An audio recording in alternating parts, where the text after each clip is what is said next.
નમસ્કાર વિદ્યાર્થી મિત્રો. હવે કંપનીની સ્થાપના વિધિ.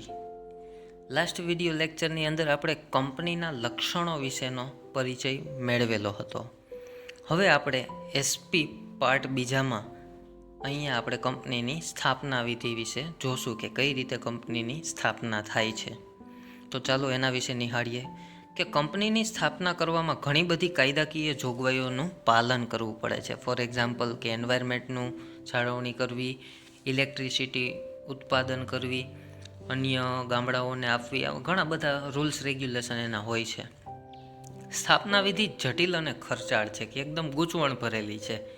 જ્યાં સુધી એના નીતિ નિયમ કે ધારાધોરણોનું પાલન ન થાય ત્યાં સુધી સ્થાપના કરવાનું પ્રમાણપત્ર મળતું નથી, અને ત્યાં સુધી કંપનીને સ્થાપના કરવાનું પ્રમાણપત્ર ન મળે ત્યાં સુધી તો સ્વાભાવિક છે કે આપણે એની સ્થાપના કરી શકીએ નહીં, અને એની સાથે અઢળક પૈસાની જરૂર પડે છે કે એટલે ખર્ચાળ પણ પ્રક્રિયા છે.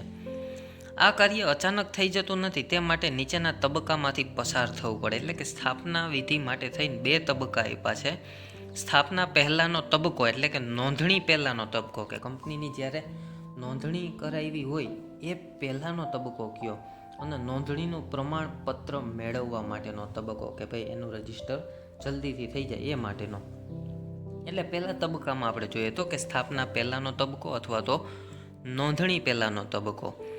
આ કંપનીની સ્થાપનાનો પ્રથમ તબક્કો છે કે સ્થાપના ક્યારે થાય કે એના માટે નોંધણી કરાવવી પડે, પ્રમાણપત્ર મેળવવું પડે. તો એ પ્રોસેસ આખી આ પ્રક્રિયામાં તબક્કામાં કંપનીની સ્થાપનાની વ્યવહારુ શક્યતા કે શું એના પ્લાન છે, કયા હેતુથી સ્થાપવામાં આવે છે, સાધનોની ઉપલબ્ધિ કે કેવા કેવા પ્રકારના સાધનો છે, મૂડી વિશે તપાસ કરવામાં આવે છે. આમ કંપનીની સ્થાપના વિધિ નીચેના તબક્કામાંથી પસાર થાય છે કે ભાઈ કેટલા સાધનો છે, વ્યવહારમાં એનું કેવું વર્ચસ્વ રહેશે, બરોબર, મૂડી કેટલી છે એની પાસે, આ વગેરે બાબતોની સામાન્ય જાણકારી.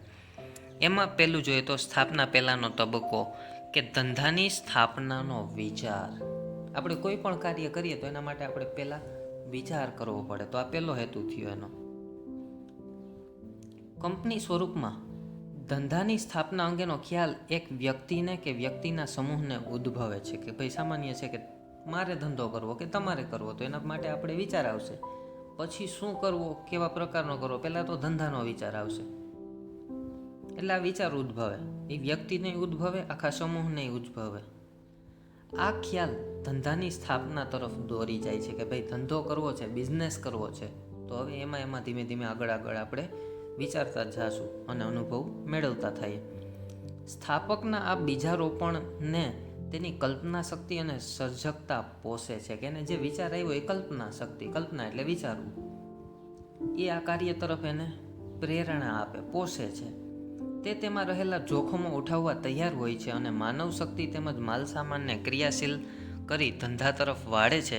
ત્યારે કંપની અસ્તિત્વમાં આવે છે કે ભાઈ એને વિચાર આવ્યો કે મારે ધંધો કરવો છે, કંપની ખોલવી છે, ખુદનું કંઈક પોતાનું સેલ્ફનું કરવું છે. એટલા માટે થઈને એ પોતાની જેટલી પણ શક્તિ છે એ તરફ વાળશે, અને સાથે સાથે કાચો માલ ક્યાંથી લેવો, ઉત્પાદનમાં કેટલા સાધનો, મૂડીની કેટલી જરૂરિયાત, કેટલા માણસો જોશે, આપોઆપ પછી આપણી જે કાંઈ પણ વિચાર શક્તિ છે એ એના તરફ વળતી જશે. એટલે કહેવાય છે કે ધંધા તરફ વળતી જાય છે. આ રીતે કંપનીનું અસ્તિત્વ આવે છે.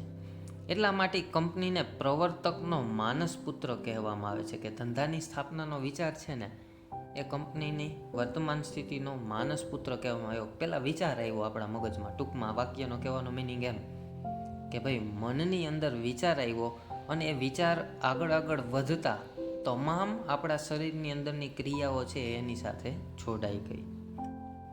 ત્યારબાદ આવે છે બીજો પ્રાથમિક તપાસ, કે વૈચારિક ખ્યાલની શક્યતાઓ નિષ્ણાંતો દ્વારા તપાસવામાં આવે છે. આવક અને ખર્ચનો અંગેનો અંદાજ લગાવવામાં આવે છે, અને જો પરિણામ સંતોષકારક હોય તો ઘનિષ્ઠ તપાસ કરવામાં આવે છે. કે ધંધાની સ્થાપનાની તબક્કાની અંદર બીજો ટોપિક છે પ્રાથમિક તપાસ, કે ભાઈ સ્થાપના એમને નથી થઈ જતી, કે એની આવક કેટલી થશે, એનો ખર્ચ કેટલો થશે, ભવિષ્યમાં આના માટે ફાયદો થશે કે નુકસાન, આ વગેરે અંગેના જે વિચારો છે એનો અંદાજ લગાવવામાં આવે નિષ્ણાંતો દ્વારા, નિષ્ણાંતની ટીમ હોય. કારણ કે ધંધો કે કંપની સ્થાપીએ તો હંમેશા ઉદ્દેશ્ય શું હોય? નફાનો. ધંધાનો એક જ ઉદ્દેશ છે, નફાનો, સેવાનો નહીં. તો એ સેવાકીય પ્રવૃત્તિમાં આવી જાય. પણ અહીંયા બિઝનેસ, વાણિજ્યક પ્રવૃત્તિ છે, અને આમાં જો સંતોષકારક પરિણામ હોય તો એની ઘનિષ્ઠ વધારે ને વધારે ઊંડાણપૂર્વકની તપાસ કરવામાં આવે, જેથી કરીને વધુ ને વધુ ફાયદો થાય. એટલે પ્રાથમિક તપાસ. પછી છે વિગતવાર તપાસ, કે જો વિસ્તૃત તપાસ કરવામાં ન આવે તો વિપરીત પરિણામો આવી શકે છે. કે ભાઈ યોગ્ય તપાસ ન થાય તો શું થશે? કે ધંધો ક્યારેક નુકસાનમાં પણ લઈ જઈ શકે, અને કંપની જેવડી વિશાળ મહાકાય વસ્તુનું નુકસાન થાય તો એ નુકસાન કલ્પના બહારનું હોય. સરકારની નીતિ, કાનૂની નિયંત્રણો, કાચા માલની ઉપલબ્ધિ, માલ અને પુરવઠાની સ્થિતિ, સહાયક સેવાઓની સગવડ વગેરે બાબતો અંગે ચકાસણી કરી તપાસ કરાય છે. એટલે કે આ બધી બાબતોની કાળજીપૂર્વક, ચીવટતાથી તપાસ કરવામાં આવે. વિગતવાર તપાસથી ચિત્ર સ્પષ્ટ બને છે અને આગળ વધવું કે યોજના પડતી મૂકવી તે અંગે નિર્ણય લેવાય છે. હવે તમે કોમર્સના વિદ્યાર્થી જુઓ, 12મું પાસ કરશો પછી તમારા ભવિષ્ય અંગેના પ્લાન કેવા હશે? તમે જ્યારે 10મામાં હતા ત્યારે તમે પહેલાંથી જ વિચાર કરી લીધો હશે કે ભાઈ મારે કોમર્સ લાઇનમાં જ જવું છે. એની અંદરથી પણ આપણે કંઈક ને કંઈક આગળ વિચાર્યું હશે. જેમ હવે 10મા પછીનું સ્ટેપ 12મું જ્યારે પૂર્ણ થશે તો ત્યારે તમે એ પ્રકારનું વિચારશો કે મારે BCom કરવું, CA કરવું, CS કરવું, BBA કરવું, બરાબર? કોઈ પણ લાઈન છે, કંઈક ને કંઈક આપણો વિગતવાર એની અંદર આપણે તપાસ કરશું. એટલે આ તમામ ચિત્ર છે કેવું બની જાય? સ્પષ્ટ બની જાય. જો વિચાર કરીએ આખે આખો કે ભવિષ્યમાં મને ક્યાં જોબ મળશે, કેવા પ્રકારની મળશે, શું સેલેરી હશે, તો એવું જ કંઈક અહીંયા વિગતવાર તપાસમાં કંપનીની સ્થાપનાનું પણ છે. સંસાધનોની સગવડ એટલે કે સાધનો જે કંઈ પણ અવેલેબલ છે એ પ્રોજેક્ટને આગળ ધપાવવાનો નિર્ણય લેવા માટે ત્યારે જરૂરી સંસાધનો જેમ કે મશીનરી, સાધનો, જમીન વગેરેની વ્યવસ્થા કરવા પત્ર વ્યવહાર, કરાર અને અન્ય જરૂરી વિધિઓ કરવામાં આવે છે. કે ધંધાની પહેલાં, કંપનીની સ્થાપના કર્યા પહેલાં બધા સાધનોની સગવડ કરવી પડે. કે માણસો, જમીન, મૂડીને શ્રમ બધું જ જોઈએ. પૈસા પણ જોશે, જગ્યા પણ જોશે, મશીન પણ જોશે, માણસો પણ જોશે. તો વગેરે બાબતો પછી કરાર કરવા પડશે. મૂડીની જરૂરિયાત વધારે થાય તો ત્યારબાદ નાણાકીય વ્યવસ્થા, કે પૈસા મેન છે ધંધામાં.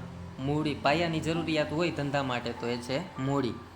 કે જે સાધનો કે મિલકતો ખરીદવા માટે અને સ્થાપના અંગે જરૂરી ખર્ચાઓ આવશ્યક બને તે અંગે નાણાકીય બાબતોની વિચારણા હાથ ધરાય છે. કે ભાઈ એકલો વ્યક્તિ નહીં પહોંચી શકે તો ભાગીદારી પેઢી, છતાં પણ ઘટે તો પોતાની કંપનીના શેર બહાર પાડવા, આમંત્રણ આપવું, ડિબેન્ચર બહાર પાડવા વગેરે દ્વારા કંપની પોતાની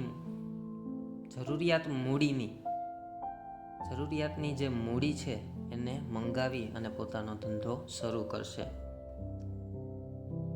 હવે જોઈએ તો નોંધણીનો તબક્કો, કે આ બધી પ્રાથમિક હતી તપાસ, બરોબર?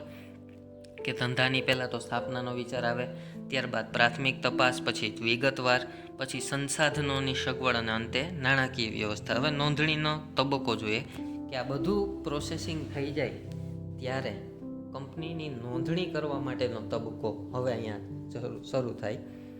કે નોંધણી પૂર્વે એટલે પહેલાંનો તબક્કો પૂર્ણ થયા બાદ સ્થાપનાનો તબક્કો શરૂ થાય છે. કે હવે જો આ તમામ ઉપરની જરૂરિયાત આપણે જોઈ એ બધી પૂર્ણ થઈ જાય ત્યારબાદ કંપનીને નોંધણી માટે વિવિધ ડોક્યુમેન્ટ સાથે એ કંપની રજિસ્ટ્રાર સમક્ષ લઈ જવા પડે, અને ત્યાંથી એ માન્યતા આપે ત્યારે આપણે એની સ્થાપના કરી શકીએ.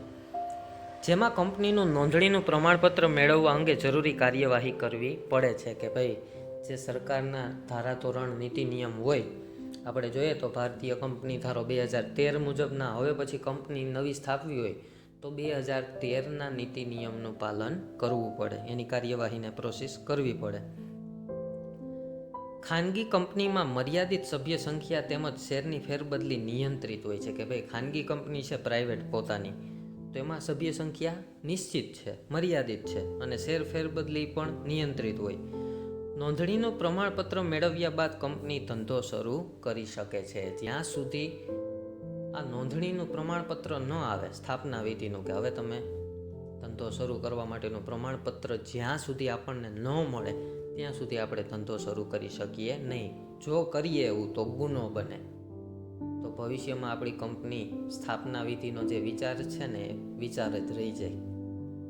એટલે કહેવાનો મિનિંગ કે પ્રમાણપત્ર જે ધંધો શરૂ કરવાનું પ્રમાણપત્ર છે એ મળી જાય ત્યારબાદ જ આપણે ધંધો શરૂ કરી શકીએ. કોઈ પણ દુકાને જાઓ કે કોઈ પણ જગ્યાએ જાઓ ને ત્યારે તમે જોજો ક્યારેક કોઈ દુકાનમાં એનું પ્રમાણપત્ર હશે ધંધાનું, કે ધંધો શરૂ કરવા માટેનું પ્રમાણપત્ર હતું.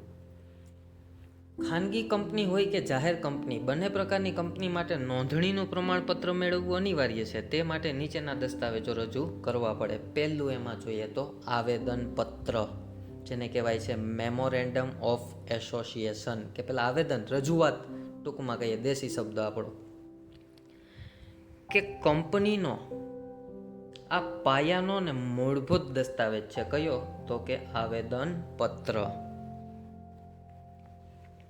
આ દસ્તાવેજમાં જે કલમો હોય છે તેના આધારે કંપનીનું ધ્યેય અને કાર્યક્ષેત્ર નક્કી થાય છે.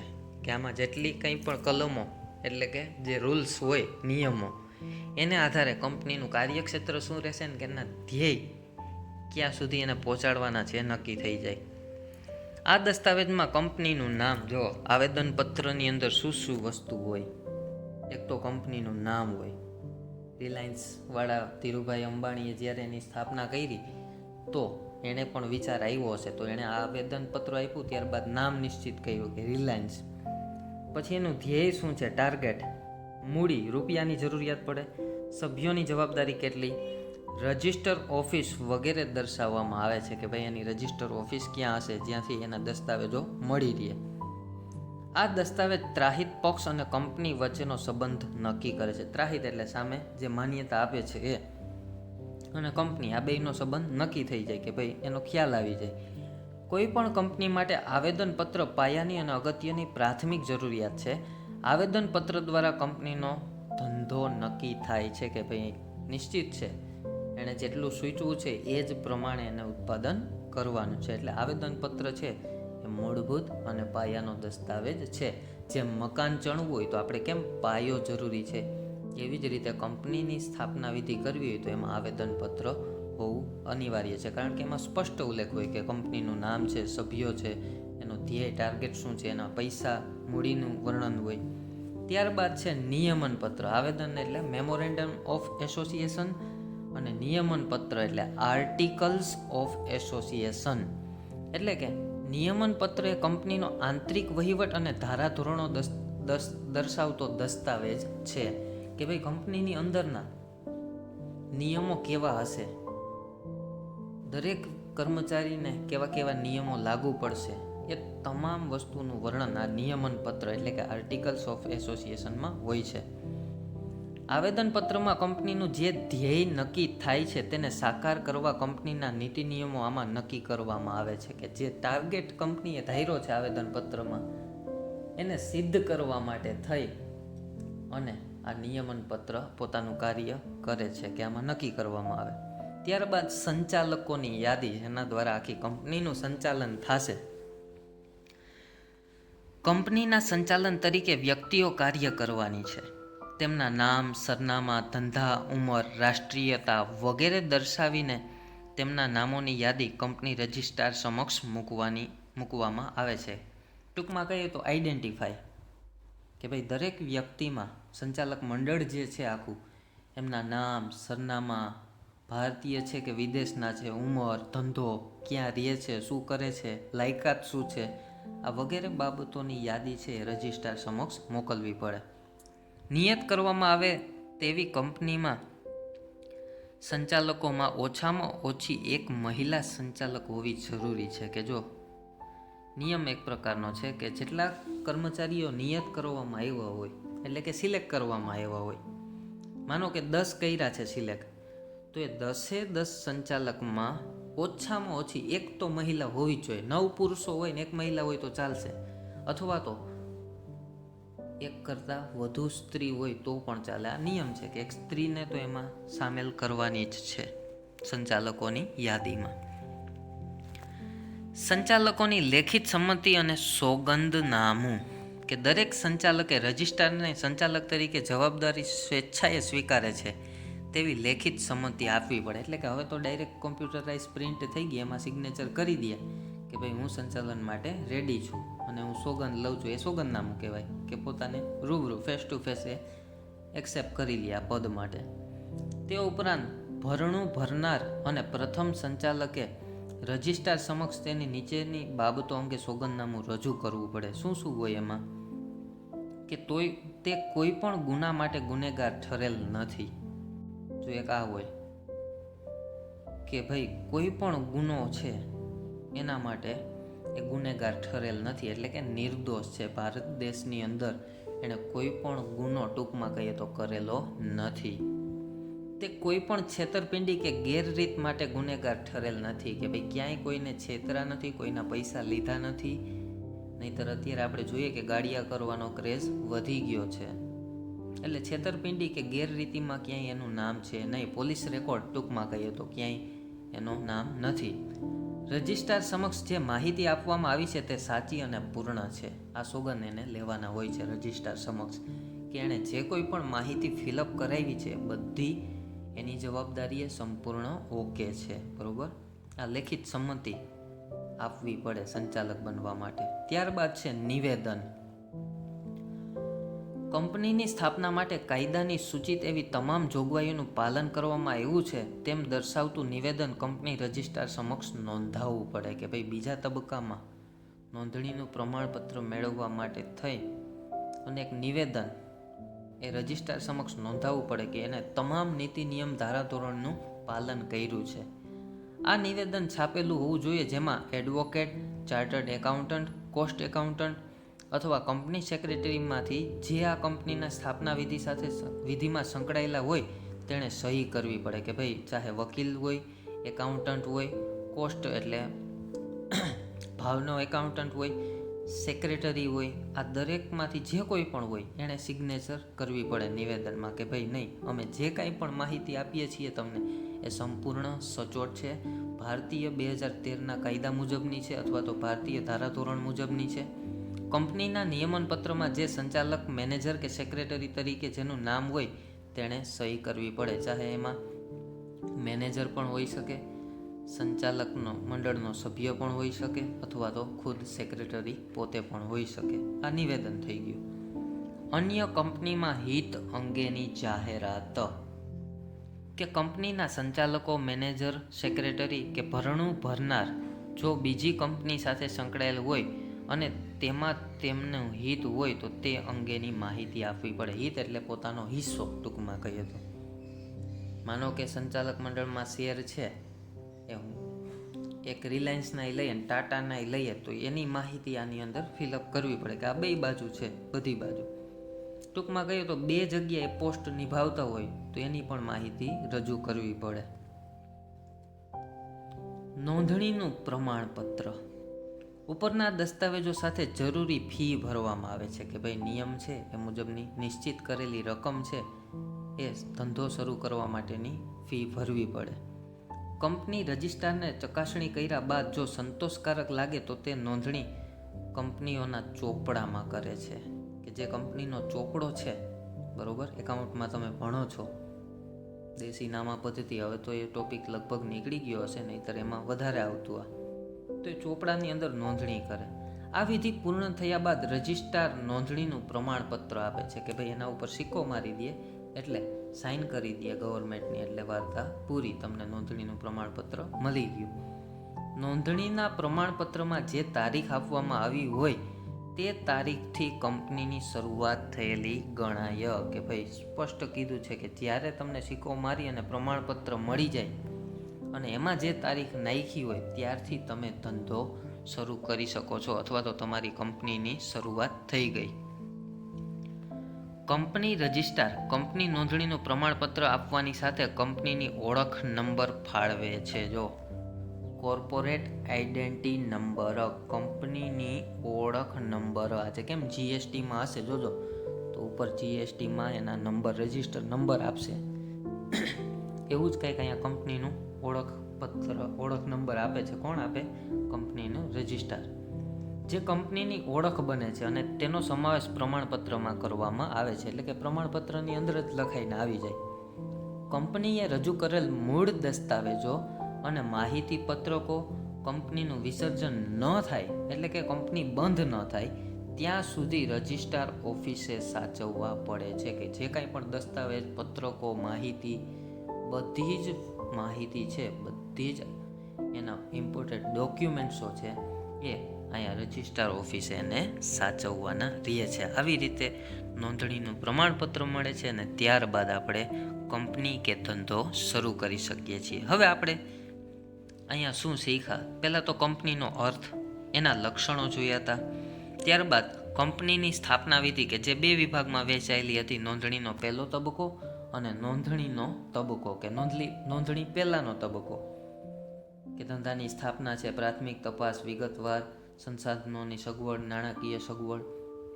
ત્યારબાદ નોંધણીમાં શું જોયું તો કે આવેદન પત્ર, નિયમન પત્ર, સંચાલકોની યાદી, લેખિત સંમતિ અને સોગંદનામું, નિવેદન, અન્ય કંપનીમાં હિત કે જાહેરાત હોય એ, અને છેવટે કંપની રજિસ્ટ્રાર આ બધી ચકાસણી કરીને સંતોષકારક એને યોગ્ય લાગે એટલે એ નોંધણીનું પ્રમાણપત્ર જે તે વ્યક્તિને આપી દે છે કે જે જવાબદાર હોય તે. ઓકે, તો આ હતું આપણું 3જું ચેપ્ટર, કંપનીની સ્થાપના વિધિ. ભારત દેશની અંદર કોઈ પણ કંપની હોય, આટલા રૂલ્સ રેગ્યુલેશન મુજબ એની સ્થાપના થાય છે. બરોબર? ઓકે, આશા રાખું છું કે તમને બધાને સમજાઈ ગયું હશે.